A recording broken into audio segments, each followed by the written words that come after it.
Okay, today I'd like to talk about dust jackets and how that works for this assignment.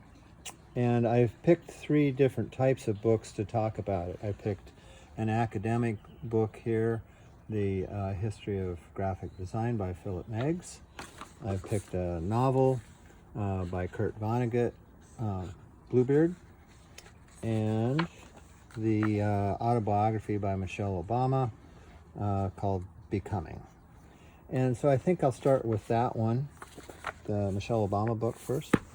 And notice I've picked jackets or books that have jackets where the covers do not have abstract symbols. And of course, for your assignment, you will have that.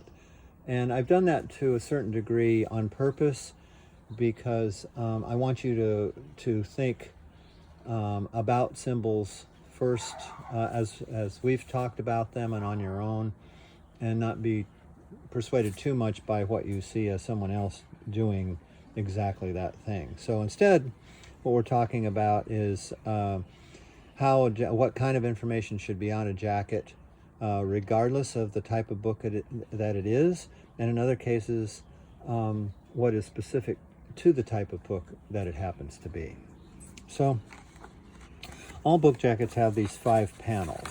And so when I talk about that as 5 panels, I'm referring to the back inside panel, the back panel, the spine, the front cover panel, and the inside front flap. And so let's look at what information is on that. So I'm going to start with the outside flaps first. And the outside back flap, or the inside back flap I should say, in this case, because it's an autobiography, it tells us a little bit about who this person is. And so it's just in general, it's not written by her, it's just a general description of who that person is. It has a website address for the book. It tells us where else this book could be purchased as an ebook, as a large print edition, and it's also on audio. What's kind of interesting here is that the audio version is on Penguin Random House, where the publisher for the actual book is Crown Publishing. So on the back panel, this information at the top would vary according to the kind of book that it is, and certain things like the publishing company's their standard procedure or their house style. But down here, the publishing company, we're going to see that information is a part of every kind of book jacket, whether or not it's an autobiography. And so in this case, it's Crown Publishing, where they're located in New York, their website, and that it's printed in the U.S. So if I go to the front inside panel, so this one, since it is, again, an autobiography, it has a little bit of a title at the top here for this information. And then it basically is an excerpt from what's inside the book. It's the paragraphs exactly as they're written inside and pulled from the book. And that's what happens here on the outside on the panel. So the back panel itself has more information about the author, about Michelle Obama, and it's from the preface of the book. And so I guess right away we can see that most of the information on all the panels is specific to the author because, again, it's an autobiography, so that makes a lot of sense.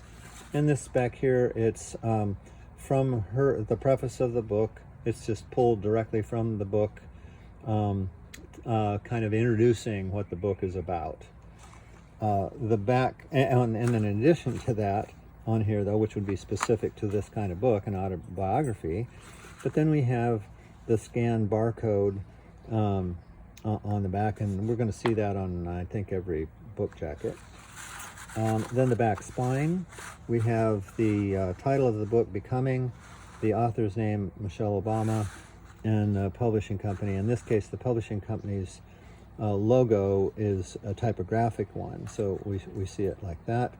Notice the orientation of the text that it's written from top to bottom. So if we turned it this way, we'd read it. So that's a convention that we'll see on all books.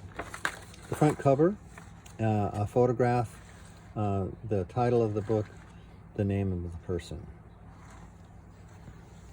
Okay, so now if we look at this book as a novel, so again, we'll see the 5 panels. And the back panel, in this case, actually I'm going to talk about the front cover first on this one.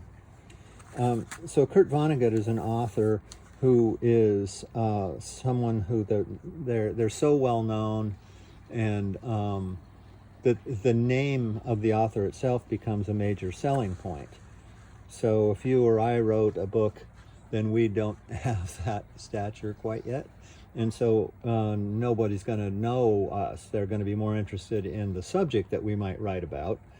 And so typographically, we would treat the title of the book or the content of the book much more prominently. In the case of Kurt Vonnegut, that's not true. So a lot of people will buy a Kurt Vonnegut book simply because he is the author. So that's why we see his name given almost equal billing as the name of the book, Bluebeard. And then we have an illustration. So now let's go to the back panel. So in this case, again, because of the type of book it is, and the author being a major selling point for the book, we have the names of other books that he has written on the back inside panel. We have a credit for who did the jacket illustration, the cowboy boots on the front. And we have the publishing company, printed in the US. We have a picture of that author on the back, again, selling point. It's credited to Jill Kremens, I think is her name. And then the publishing company and barcode. On the spine, again, we have this orientation from top to bottom, turned sideways. The only exception to that would be if the title and publishing company were so short that we could treat, or the book was so, the spine was so thick, we could treat it right side up. But otherwise, it'll be this orientation. The name of the book, the author's name, and again, given equal billing here because of who it is, publishing company. So on this one, we see the publishing company on the back inside panel, the back panel, the spine, and on the front inside panel. It's the only panel it's not on is the front one.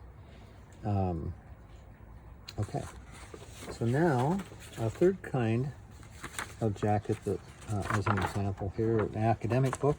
So here we have the Meg's History of Graphic Design. So the name is important on this one too, but for a different reason. Philip Meggs is considered the world authority on the history of graphic design. So the name of the book actually is telling us who the author is, the main author, but it's also as a different kind of selling point. You know, he is the authority, so if you wanted to buy a book on the history of graphic design, you would look for something that had his name on it. So that's how it's treated here. It doesn't have another name as author. It's the 5th edition that he produced, along with a co-editor, Alston Purvis. So it does have his full name down here with Mr. Purvis, but it is in the title because of the reason I mentioned a minute ago. Okay, so now let's go to the back panel, inside panel. And so in this case, we have a little short bio about Philip Meggs, about the co-editor, Alston Purvis. We have a credit for the overall jacket design. And then we have down here a little bit of information about what each of those images are. So, so if I go to the front and back panel, we'll see that this is actually a collage of 4 images on each of the front and back covers. And they are picked specifically to indicate different periods in the history of graphic design. And so the credits here on the back are telling us what those came from, where those images are from, what period of time. And then at the bottom, we see that we can also get additional material to support this book, since it's an academic book, online material, that kind of thing. And then the publishing company's logo. So the only thing that's on the back panel besides the collage of 4 images is the barcode, the back spine. Here is an example of where the title and everything is treated right side up, because they're short words and they can be stacked. And notice that 5th edition is given a lot of prominence here, larger size than the name. Down here they're smaller simply so they can remain everything going right side up in the publishing company. But the 5th edition, those words are treated bigger because that's telling us that as an academic book, this is the latest version. This is the, or at least it puts it in order so that if we're comparing or looking at the 1st or 2nd edition versus the 5th or 6th edition, we know where that information lies in terms of its how up-to-date it might be. On the front cover, again, we have the title I talked about a little bit, and of course in this case the name being a part of it as a selling point. The same information that's on the back, and no publishing company listed on the front of this one. Okay, so the last thing that I want to talk about here is the sizing of the layout for a jacket and how you would size it for illustrators. So I'm going to go back to Michelle Obama's book, and so here's the panel, or here's the actual book that it belongs on. And so sometimes I'll refer to it as the physical book. So what I mean by that is this. It is the book, the thing that exists out here in reality, as opposed to if I just said the book, we might be talking about, well, reading the book, reading the words. And in this case, we're talking about the physical object of the book.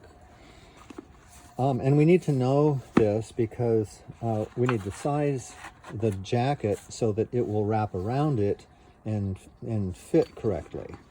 So if I just roughly measure this right now, and it looks to me like it's about 6 1/4 inches on the width of that front cover. So if I now measure this here, from the color break over, that is more. That's about 6 5/8 inches. And the height should be the same. So this is 9 1/2 inches here, and this is 9 1/2 inches there. So the reason is that the jacket, why it's the same, of course, is that it doesn't wrap over the top or the bottom of the book, but it does wrap around horizontally. So we have to measure enough so that, or size it so that it will account for the thickness of the book board.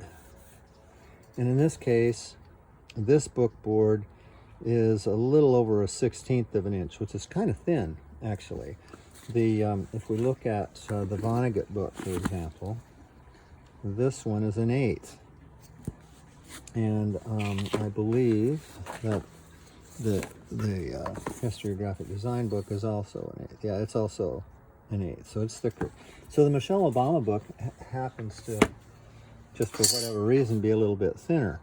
Whatever that thickness is, though, you have to account for it in sizing your layout so that it will wrap around the book correctly.